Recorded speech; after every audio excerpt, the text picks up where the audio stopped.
The most Colorado thing we saw today is our lead story, a ski lift rescue. It's like something out of a movie. Guy climbs a tower, slides down the cable, catches a flying knife. He has his job to thank for those mad skills. We have the city to thank for the most pristinely plowed bike lanes in all of America, making us wonder if those are being cleared at the expense of the roads. It's weathering outside again today. You're 20 seconds from your weather forecast, unless you want to go all fast draw and pull the 9 News weather app out of your pocket between now and then. President-elect Trump, not so fast, says a congressman from Colorado who's launching a last-ditch effort that even he admits is spinning its wheels. You could walk instead of ride, but how you walk apparently says a lot about you. Let's get moving. This is next.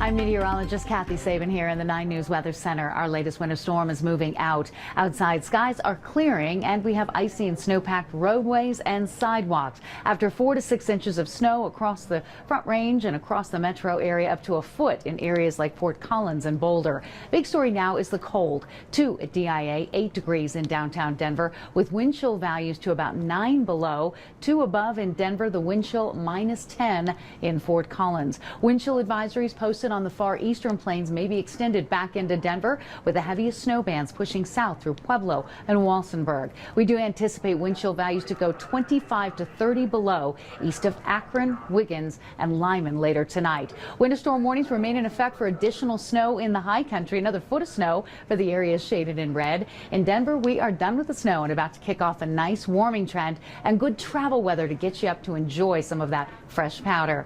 We had 1 to 2 feet of snow recorded at many of your favorite resorts. Heavy snow is pushing south out of the area, and again, with the clear skies and light winds, the bitter cold becomes our new weather story. Our low tonight in Denver -9, -18 in Greeley, and -12 in Fort Collins. This is where we start you off tomorrow morning, and then temperatures warm a little bit. With sunshine, we manage 24. We get you back into the 50s for the weekend. Some models suggest highs near 60 on Monday, and on a day like today, sometimes it's fun to just sit indoors and observe the storm from the comfort and warmth of your home. Kathy, thanks. Right place at the right time. Wrong place at the wrong time. Worn out TV news cliches, and most of the time they aren't really true. When something horrible happens, it's not that someone was at the wrong place, it's just that something bad occurred. But tonight we truly have the story of someone who is in the right place at the right time. Because when a guy fell off a ski lift at A-Basin yesterday and got caught and hung there unconscious, truly, only a professional slackliner in the right place at the right time could pull off this rescue. It was a situation on the slopes where every second mattered. A man stuck on a chairlift at A-Basin with his backpack strap caught around his neck, hanging unconscious about 10 feet above the snow and out of reach for rescue crews. But not out of reach for part-time ski instructor Mickey Wilson. He posted this photo on his Instagram page. This is him up on top. How, do you ask, did he get up here? I'll get to that in a second. See, right place, right time only works if you have the skills to help. Skills that Mickey has. According to his mom, the 28-year-old climbed on top of the lift line, scaled the cord to this chairlift, reached down, snagged a knife tossed up to him from a rescue team member below, and cut his friend free just in the nick of time. A harrowing rescue most people could not do. Let's pause and reverse to July of 2015. We profiled Mickey. Why? When you're on the line, nothing else matters. He is one of the best slackliners in the world. It's a newer sport. Think tightrope walking mixed with some pretty sick trampoline moves. And you need a really intense focus. It allows you to control your mind, almost kind of like a Jedi. I think it gives you special powers, honestly, I really do. Special powers that have won him awards around the country, but here at A-Basin, proved to be life-saving. For Next, I'm Christine Noel. The man who was rescued was taken to St. Anthony Hospital. Mickey says he spoke with him. He's doing okay. A-Basin tells us that that lift is working properly and it's still open as the investigation continues.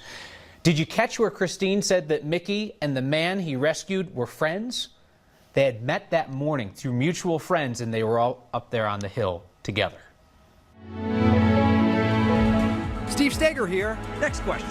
How is the bike lane so clean while the road is so snowpacked? No, seriously, look at it. This is the new protected bike lane along South Broadway. The road and the sidewalks are snowpacked. The bike lane, clean as a whistle. The answer, according to the city, has a lot to do with physics. This bike lane's getting hit twice a day, which is about what the streets are getting hit. But what you have here is just not as much weight packing down that snow. Well, I guess that one was kind of a no-brainer. At first we thought maybe it was just getting some special attention. Nope. This one is being plowed by a small pickup truck with a plow on it. Twice a day, and now you know. By the way, Public Works also told us the first day of residential plowing has wrapped up, and they say they were able to get to all parts of the city. And we've only heard a few complaints, so it must have worked. That's one way to tell the weather story, but our favorite way came from social media. The American Historical Association is in town for a conference. A bunch of professional history buffs who couldn't help but tweet about the snow. What happens when you put a bunch of history professors in a new city and it snows? Twitter hilarity. Allison Miller is one of our favorites. I've counted at least 4 types of motorized snow removal devices in the vicinity of the conference. Denver does not play. No, we don't, Allison. We're trying to clear the way for Clay Cooper, going to Uber for 1 block to save my dress shoes before an interview. Dude, you wear boots like Katie. Today's all-important question at AHA 17, can we check snow boots with our coats? Or you play it like Rebecca. Pro tip, exit Hyatt Regency by door near restaurant and you'll be much closer to the convention center. Or perhaps we can help our friend Allison with another one.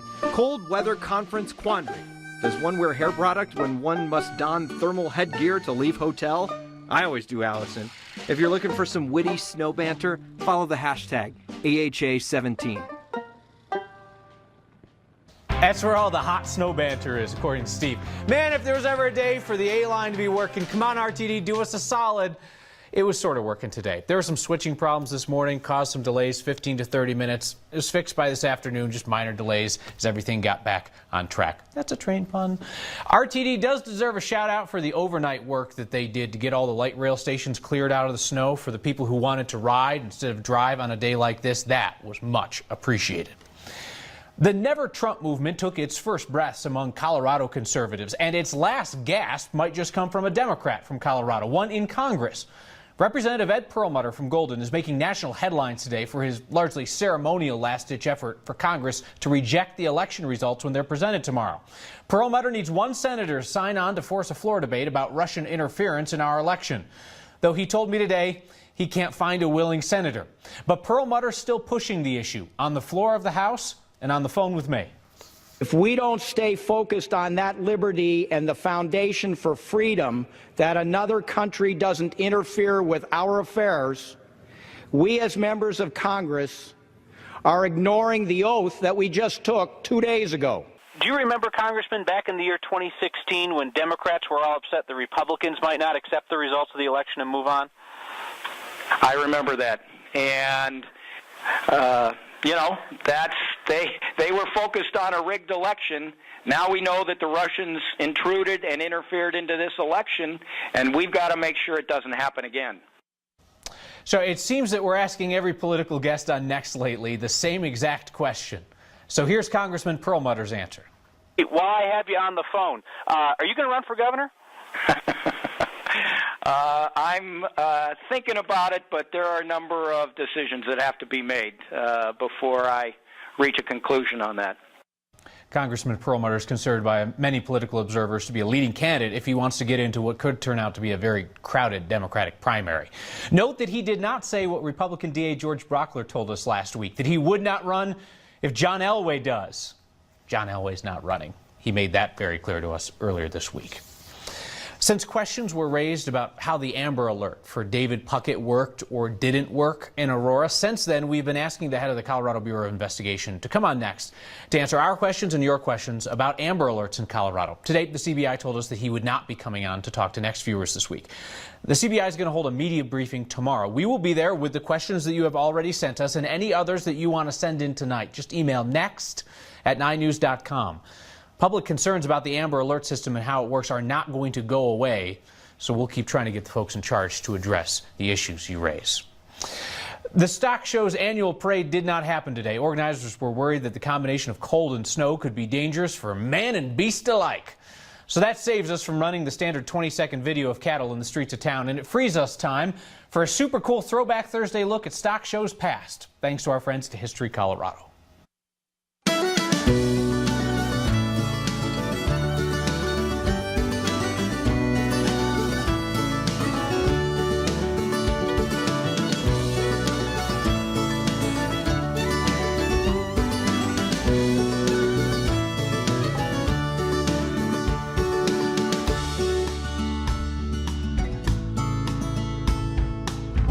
Von Miller says Gary Kubiak was a different kind of coach.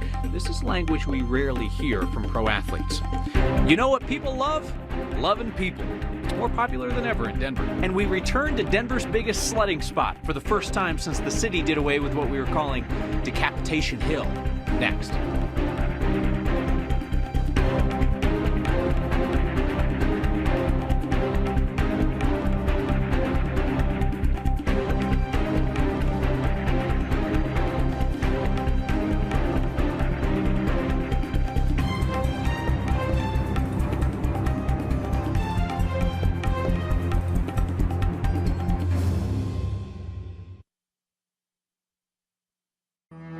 There's something in the air in Denver, besides the smell of pot.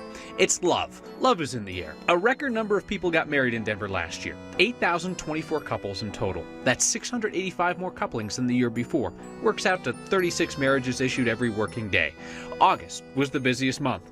The increase in marriages is probably tied to our increase in population, plus the fact that we no longer tell same-sex couples to take their love to the back of the bus. The largest recent year-to-year increase was seen in 2014. Right after Colorado legalized same-sex marriage. And now you know. Denver's most popular sledding hill is back in action after some changes we told you about. A wooden fence was put up this summer as part of improvements at Ruby Hill Park to make it more of a year-round place to play. It's beautiful, except for the fact that sledders kept slamming into it at the bottom. Viewers told Next, we told the city, and the city told its workers to put up an orange safety fence, so that the kids could slam into that instead. But winter is wintering on just fine at Ruby Hill. There's more than one hill there at the park, as we see through the lens of photojournalist Tom Cole. Ruby Hill Park is the greatest. We love this place. It's the best place you can really go sledding, really, in Denver.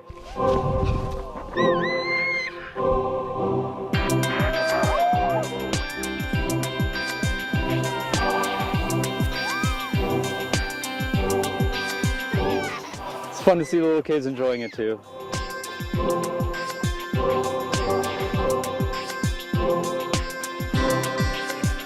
Oh yeah, I think it's perfectly fine. You got your parents out here, you got kids who have a pretty good idea of what they're doing and they can figure it out. Just trying to have fun.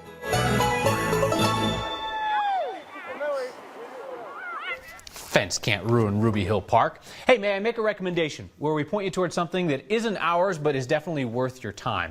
Tonight, it's a Next viewer's recommendation. Courtney Callis tweeted to us with the hashtag HeyNext, told us to check out the letter that Von Miller wrote to former Broncos head coach Gary Kubiak. It's posted publicly in a Sports Illustrated podcast spinoff called Monday Morning Quarterback. Miller says Kubiak was, quote, a leader who was believable, a man of high character who always had a plan. Here's the line that got me, though. He treated me like a trusted member of the staff, not a commodity to be monitored and steered into production. That's a wow line. Imagine that's how some pro athletes must feel. Not like a person, but like a production item. You can find that link to the letter on the Next Facebook page. Walk this way, and it says something about you. Walk this way, and Dr. Max says it indicates something entirely different. Next itself isn't walking. We're not even crawling. Only 5 months old. This beautiful child helps us mark the milestone, including where we don't quite measure up. And we go for a drive back in time on this Throwback Thursday. Action Cam. When you see it, you know 9 News is live. Next is live and super actiony after this.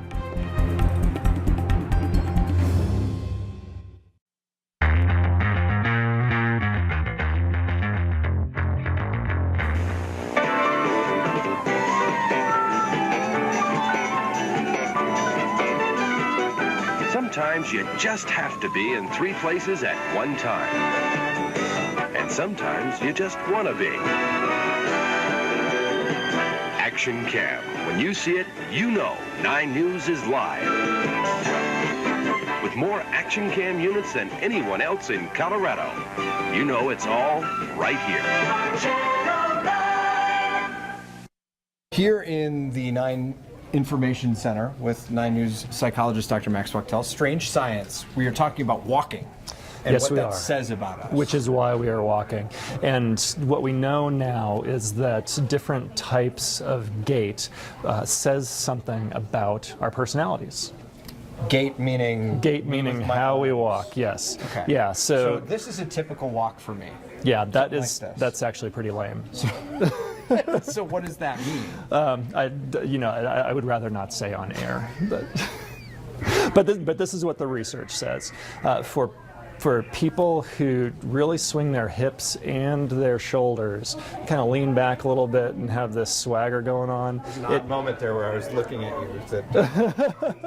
It could indicate that they have an aggressive personality that needs to be watched out for. Okay. Then there are just the hip swingers who kind of don't move their shoulders very much. Those people tend to be very fun, very extroverted. So you're saying if I want to show off that I'm a fun guy? Yes, that is perfect. Around, although just I'm not really moving the hips. This is more of a knee thing. Don't change anything about that. That's perfect. So walk around like this. Okay. And then there were some gender differences too. So the women who move their upper bodies, their arms, but not their hips, they tend to be very conscientious, a little bit shyer than the average person. But that doesn't appear to be the case for men who walk like this. And I tend to move my upper body a lot, which I think probably indicates anxiety and neuroticism. So if the folks at home, how do they check their gait? Look at themselves in the mirror? You have somebody videotape you, look at yourself in the mirror, kind of just think about it as you're walking. Like, am I swinging my arms a lot? Am I walking weird? You can't think of it. You can't think about it too much because then you start to get really confused. But think about it a little bit. Watch your neighbors, watch your family members, see how they walk, and it may give you some clues into their personality. Walk this way. Walk this way. Dr. Max Wachtel, thanks so much. All right. Next turns 5 months old today, just like our producer Cody's baby boy Corbin. Like any parent, you just can't help but compare their progress. Corbin is babbling and attempting real speech. So is Next. The negative Eats I. the negative iPod. Corbin is getting ready for his first solid meal this weekend. Next weekend meals tend to be liquid. Corbin is sleeping through the night. Next isn't. We're usually up reading stacks of viewer feedback. Corbin is starting to roll over. Unfortunately for the elected officials appearing here, don't expect Next to start rolling over anytime soon. And Corbin is learning to love the sound of his own name. That's a skill that Next mastered early. Happy 5 months to Corbin and Next. It's a good-looking kid. The show, hit or miss. Does your dog do the Baywatch run on snowy days like this? You know what I'm talking about. If you don't, we will show you next. You look out the window, you see snow, you're sad. Your dog looks out the window, your dog sees the snow. Your dog is overjoyed. Today's moment of joy in Colorado is courtesy of a 3-year-old French bulldog named Henry.